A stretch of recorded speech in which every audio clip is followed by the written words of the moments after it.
সবচেয়ে গুরুত্বপূর্ণ যেটা সেটা হচ্ছে যে আমার সারাদিন আমি যত ক্লান্তই থাকি না কেন আমি কখনোই ক্লান্ত হই না, কারণ আপনি জানেন আমি আমার জিপটা চালিয়ে আমি কিন্তু নিজে ড্রাইভ করে চ্যানেলে আসি এবং আমি কোনো ড্রাইভার রাখি না, আমার নিজের গাড়ি আমি সবসময় নিজে চালাই।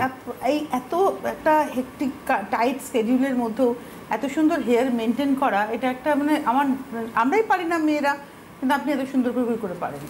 দেখুন, দুটো কথা বলে দিচ্ছি, সেটা হচ্ছে যে মানে যেটা অন্তর থেকে বলা যায় যে আমি চাই, আমি বলি যেটা সেটা হচ্ছে যে মাইন্ডের পজিটিভিটি হচ্ছে আমাদের মুখের অভিব্যক্তিকে অনেক পজিটিভ রাখে। 2 নম্বর আমি বারবার বলি আমরা ভেতর থেকে কতটা সুস্থ সেটা কিন্তু বোঝার একমাত্র রাস্তা হচ্ছে আমরা বাইরে থেকে আমাদের হেয়ার বা স্কিন কেমন।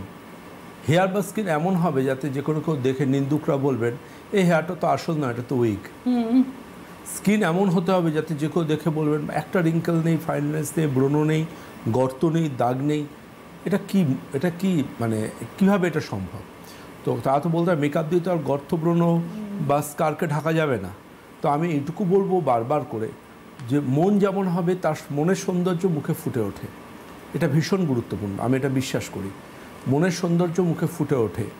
আর ঠিক তেমন দেখবেন আমাদের হিন্দু ধর্ম অনুযায়ী প্রচুর মনীষী বা দেবদেবীদের মুখের পেছনে চাঁদের মতো একটা অরা থাকতো, অরা থাকে।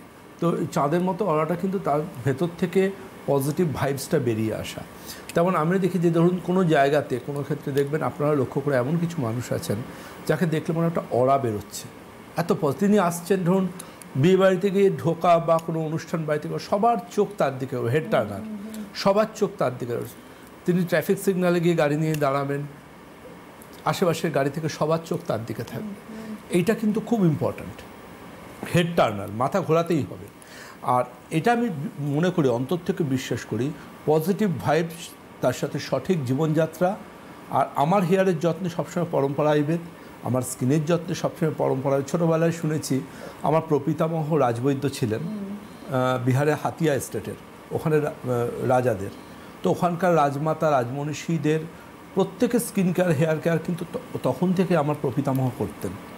তো আলটিমেটলি আমরা সেই ফ্যামিলি। আজকে ধরুন এই যে এত মানুষ বলছেন চুলের সমস্যায় কেশশক্তি দারুণ ভালো কাজ করে, এটা ডক্টর দেবব্রত সেনের ক্যারিসমা কিছু নয়, এটা করে গেছেন আমার আগে কয়েক হাজার বছরের আমার পূর্বপুরুষরা। এই যে বলছেন সবাই লঘুতে এত ভালো কাজ করে স্লিম অ্যান্ড ট্রিম এর জন্য, যাদের ড্রিম হয় তাদের জন্য, এটা ক্যারিশমা কিন্তু লঘুতার ক্যারিশমা কিন্তু আমার হাজার বছর আগে পূর্বপুরুষরা করে গেছেন। এটা আমার ফর্মুলেশনটা কিন্তু তাদের, আমি এটাকে আপডেট করেছি, এইটুকু মাত্র, এর বেশি কিছু নয়। আজকে ভাবতে পারেন কেশশক্তির ইনগ্রিডিয়েন্টস কোন লেভেলের ইনগ্রিডিয়েন্টস।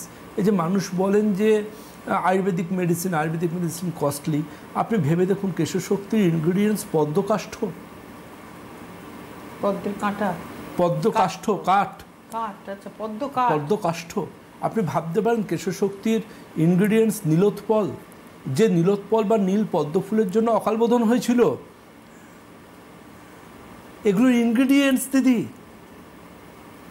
নীল পদ্ম ফুলের মধ্যে হেয়ার রুট নারিশমেন্টের দারুণ ক্ষমতা আছে।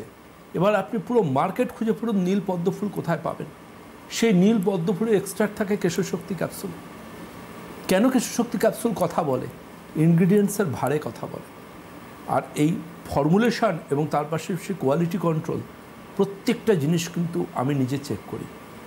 আমাদের কোনো আমাদের ধরুন খুব রিসেন্ট আমাদের শীতকালের আগে ইমিউনিটির জন্য তুলসী ড্রপ আসবে, কিন্তু এই তুলসী ড্রপের কোথাও কোনো জায়গাতে কিন্তু আমরা আর্টিফিশিয়াল কিছু ইউজ করিনি।